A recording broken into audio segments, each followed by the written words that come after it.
Good morning students. बीडीएमएल शिक्षण संस्थान की ज्योग्राफी ऑनलाइन क्लास में स्वागत। हम आज से पूर्व की कक्षा थी, उसमें इंडियन ज्योग्राफी की मैदानी भाग की बात चल रही थी। मैदानी भाग में लगभग टॉपिक हो चुका था।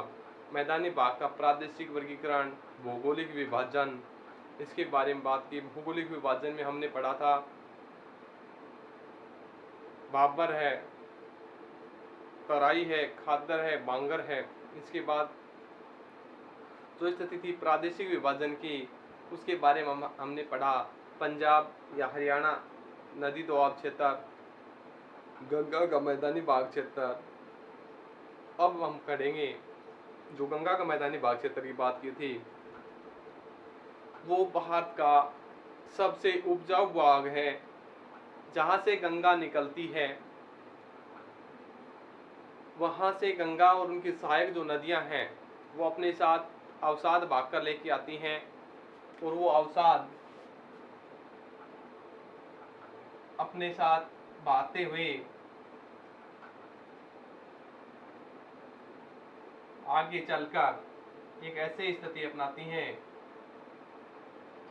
कि एक अच्छा बड़ा भूभाग बना देती हैं, ताकि आने वाले जो उपजाऊपन की स्थिति है वो बन जाए।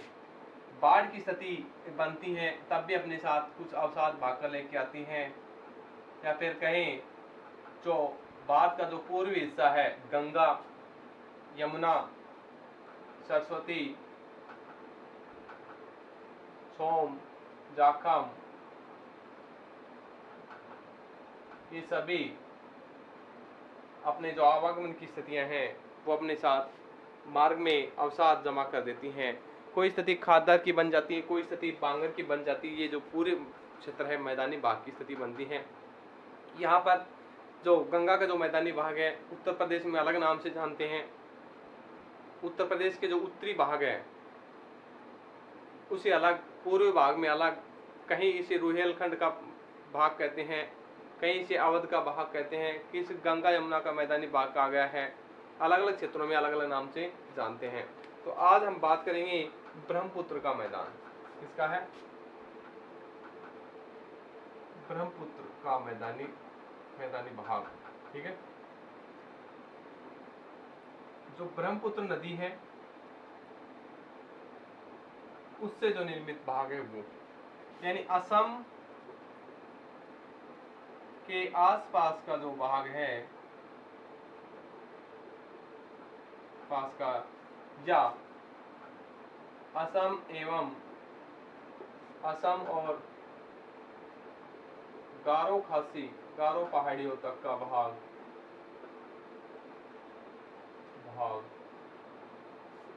ब्रह्मपुत्र नदी मैदान के नाम से जाना जाता है। यानी स्थिति ये आती है कि यहाँ एक ऐसी स्थिति बन जाती है कि मैदान बन जाता है, कुछ क्षेत्रों में द्वीपीय भाग बन जाते हैं। ये हिमालय और गारो खासी पहाड़ियों के मध्य में ऐसी स्थिति पाई गई है। यहाँ एक सकरा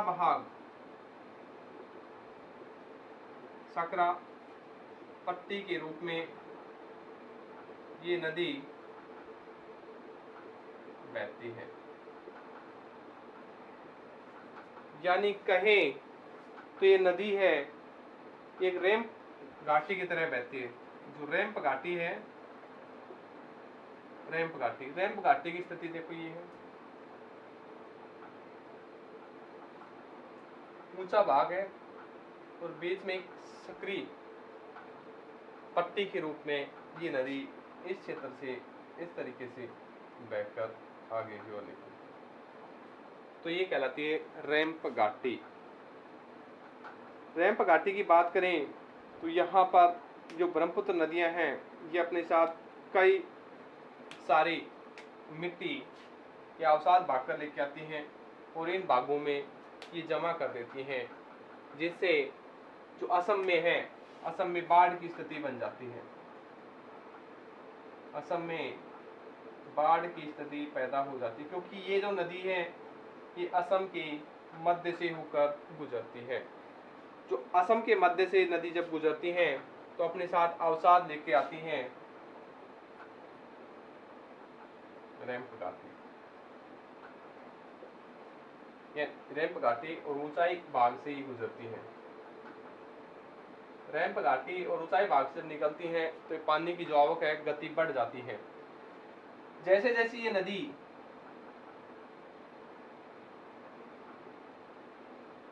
नदी असम में प्रवेश करती हैं, बाढ़ की स्थिति बना देती हैं, अपने साथ अवसाद भाग कर लेके आती हैं। कुछ स्थिति ऐसी बनती है कि टीलों का रूप धारण कर देती हैं, अलग अलग क्षेत्रों के बड़े बड़े टीले बना देती हैं, ऐसे टीले बना देती हैं।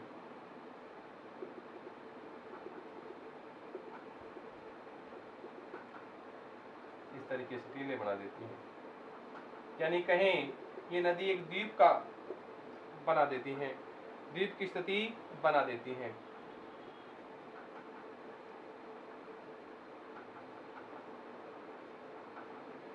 जो नदी है ब्रह्मपुत्र, ये नदी ये द्वीप अधिक बनाती है असम में,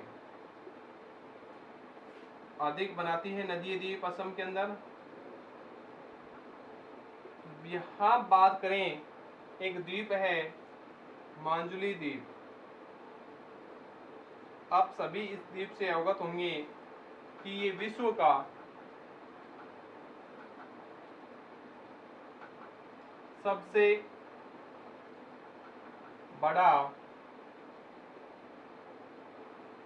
नदीय द्वीप है। यानी ये जो मांजुली द्वीप है विश्व का सबसे बड़ा एक नदीय द्वीप माना गया है। वैसे बात करें, विश्व का सबसे बड़ा द्वीप है ग्रीनलैंड। कौन सा है? ग्रीनलैंड। विश्व का सबसे बड़ा द्वीप ग्रीनलैंड है। वैसे विश्व का सबसे बड़ा नदीय द्वीप यानी नदी द्वारा निर्मित द्वीप है तो मांजुली द्वीप है असम के अंदर ब्रह्मपुत्र नदी पर। ठीक है।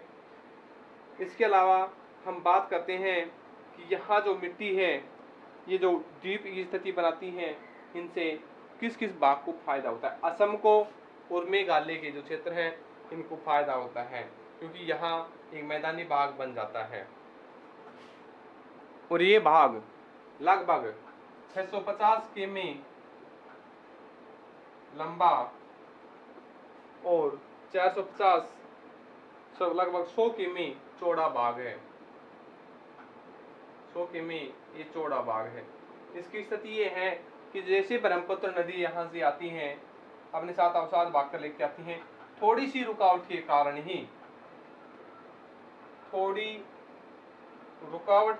ही मिट्टी यहाँ जमा हो जाती है और एक द्वीप का निर्माण कर देती है। ये थी ब्रह्मपुत्र नदी द्वीप।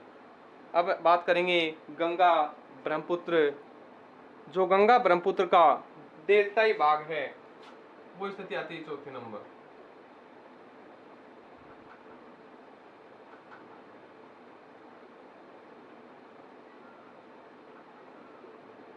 डेल्टाई भाग। देखो डेल्टा की स्थिति ये बनती है जैसे ये नदी है और यहाँ कुछ मार्ग बदल देती हैं, कुछ धीमी हो जाती हैं, तो इस तरीके से ये जो मुहाने पर ये भाग बनाती हैं ये डेल्टा की स्थिति पैदा करती हैं। ये जो भाग है ये अत्यधिक समतल भाग है और समुद्र से कम ऊंचा भाग है। ये भाग अत्यंत समतल है और समुद्र तल से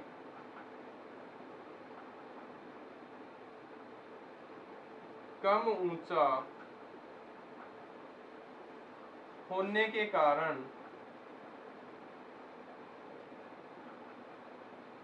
भाई जैसे समुद्री क्षेत्र है, समुद्री भाग में ज्वार भाटा की स्थिति उत्पन्न होती है, उस समय इसका जो समुद्रों का जो पानी है इस भाग में फैल जाता है और अपने साथ कुछ न कुछ जो अवसाद है वो जमा कर देता है। तो कम ऊंचा होने के कारण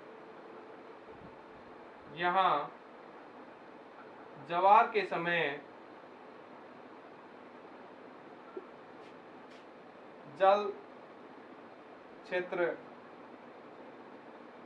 बढ़ जाता है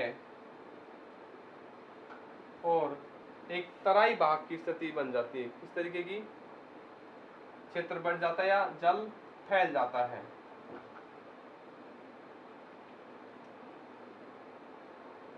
तराई भाग की स्थिति बन जाती है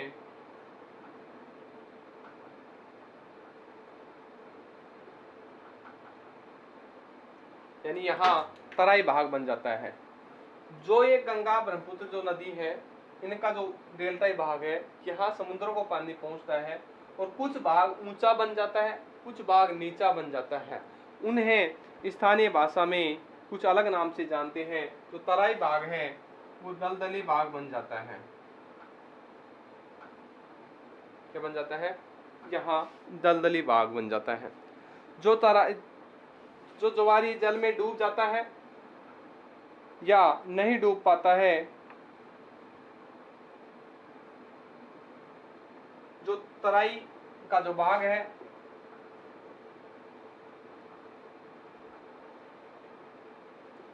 जल में डूबा हुआ ऊंचा जो भाग है उसे चर कहा गया है, उसे चर कहा गया है। और जल में डूबा जो नीचा जो निम्न भूमि है, जल में डूबा हुआ नीचा भाग है,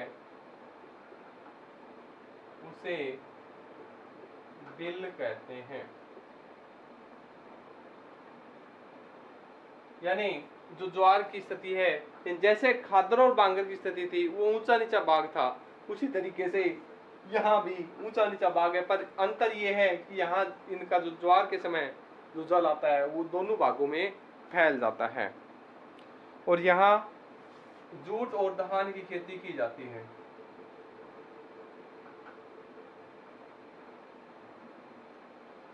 इसकी होती है जूट और धान की इन क्षेत्रों में खेती की जाती है।